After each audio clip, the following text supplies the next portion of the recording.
Novosibirsk.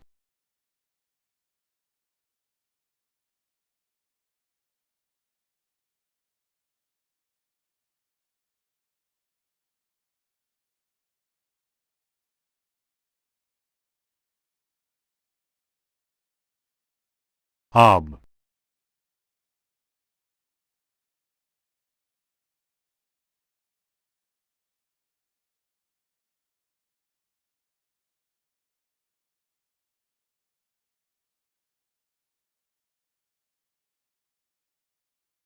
Kiev.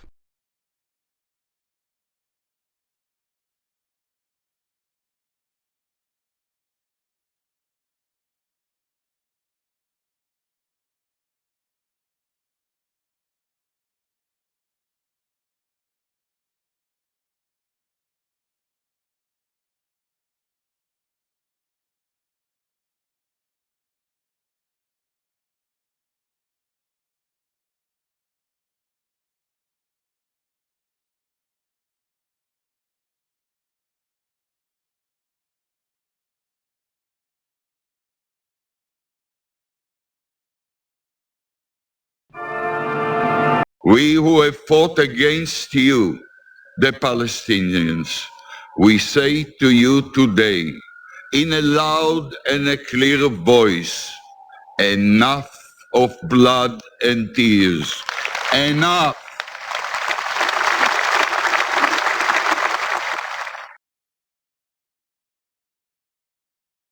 Ang hindi marunong lumingon sa pinanggalingan ay hindi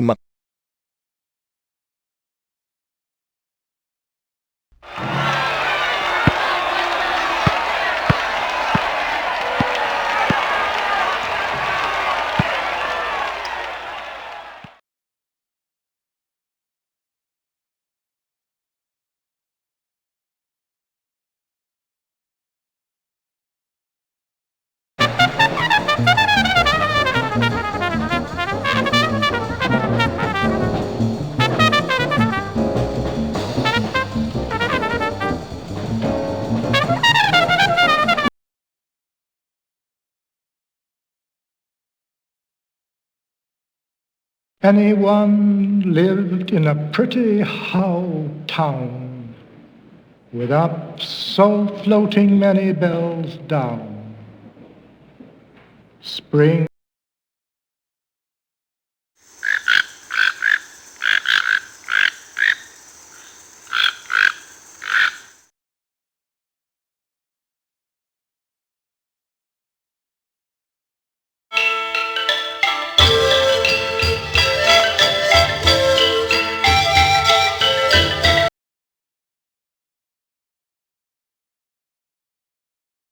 It's one small step for man. We who have fought against you,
DNA, or deoxyribonucleic acid, is the fundamental building block of all living things.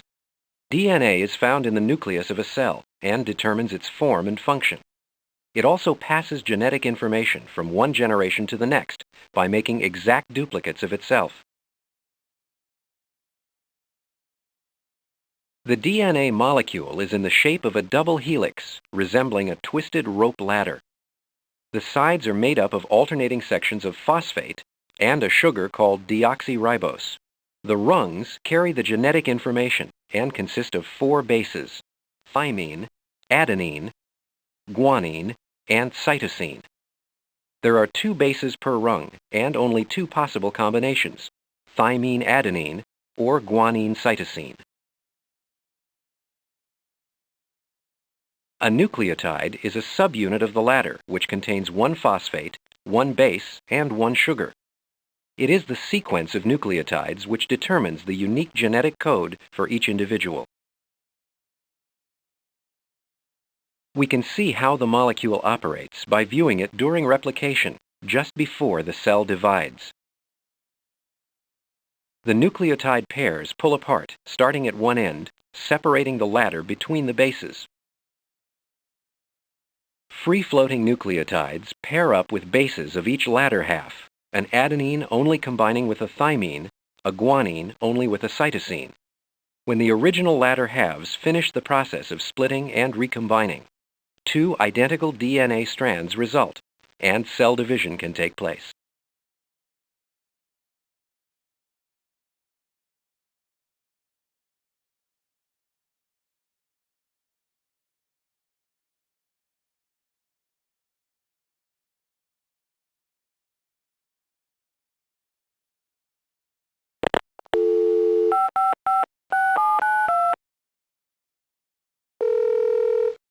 Pronto? Hello? Is Angela there? Pronto? Chi parla? What happens when you make a phone call? Start by lifting the handset from the cradle. The switch rises, and the telephone is connected to the routing network. A number is dialed and transmitted.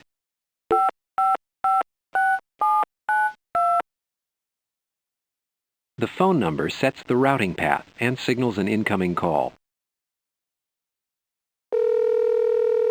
Pronto? A voice is sent over the line as an electric current. The receiver is a loudspeaker that converts the electronic signal to sound by passing the current through a pair of electromagnets. The magnets vibrate a metal diaphragm that reproduces the original voice. Is Angela there? You reply through the mouthpiece, which is a microphone. Pronto? The mouthpiece performs the opposite function of the receiver. Your voice creates sound waves that cause a diaphragm to vibrate. The diaphragm presses against a chamber filled with carbon granules. The amount of current is determined by the pressure on the granules, which varies as the diaphragm vibrates. High pressure causes the granules to pack more tightly together, resulting in more current. Under less pressure, the particles move apart and less current flows. Pronto? Chi parla? The variation of current sends your voice down the phone line so that you may reply. Oh, sorry, wrong number.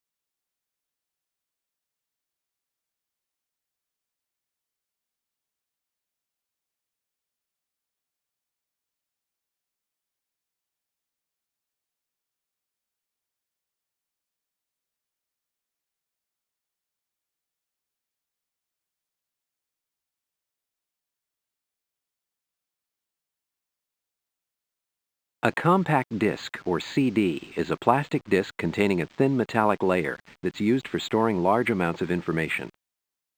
The most popular use for CDs today is for recording and playing back high-quality sound.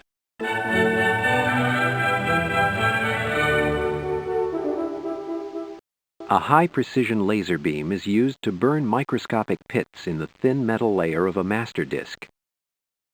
The pits are laid down in patterns that can be read by a compact disc player. Thousands of CDs can be made from a single master disk.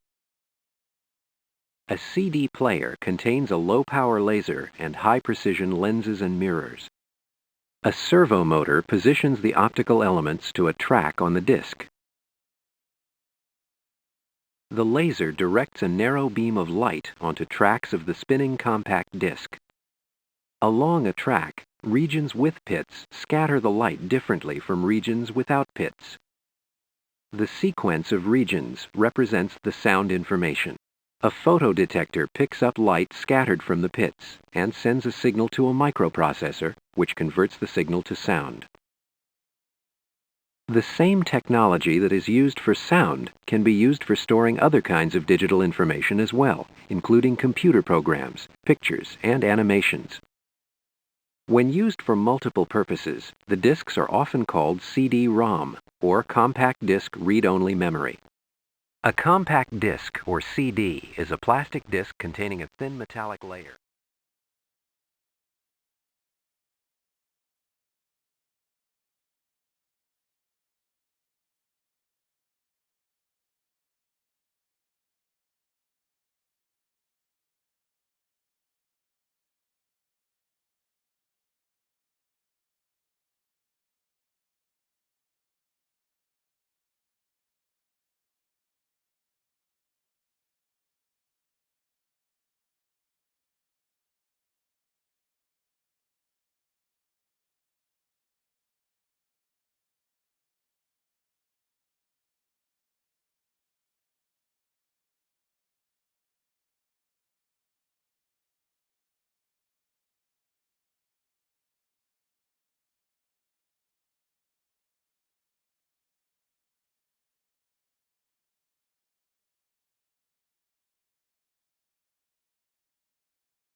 Where does color come from?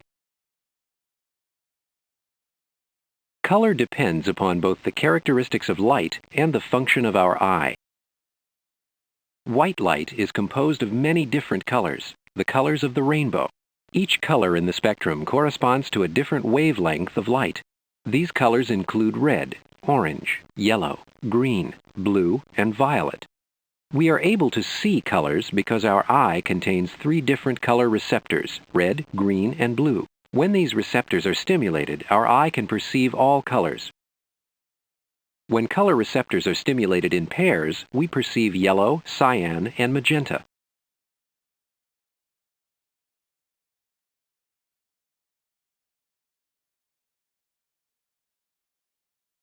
Other colors, such as orange, gray, and brown, result when some of the receptors are only partially stimulated.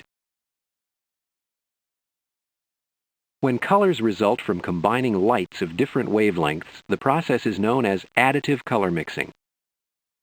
Colors from pigments involve subtractive color mixing. When white light falls upon a colored surface, some wavelengths are absorbed and others are reflected.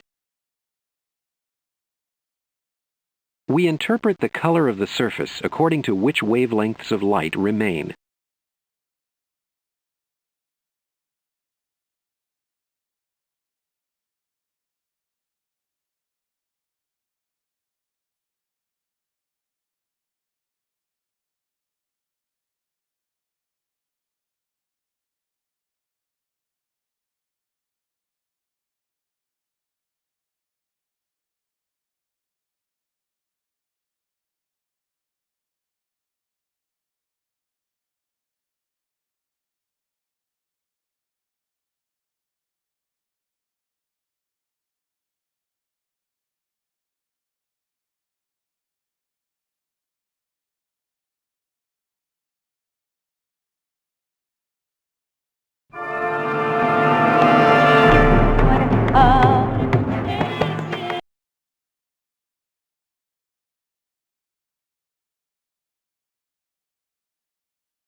Yesterday, a shaft of light cut into the darkness.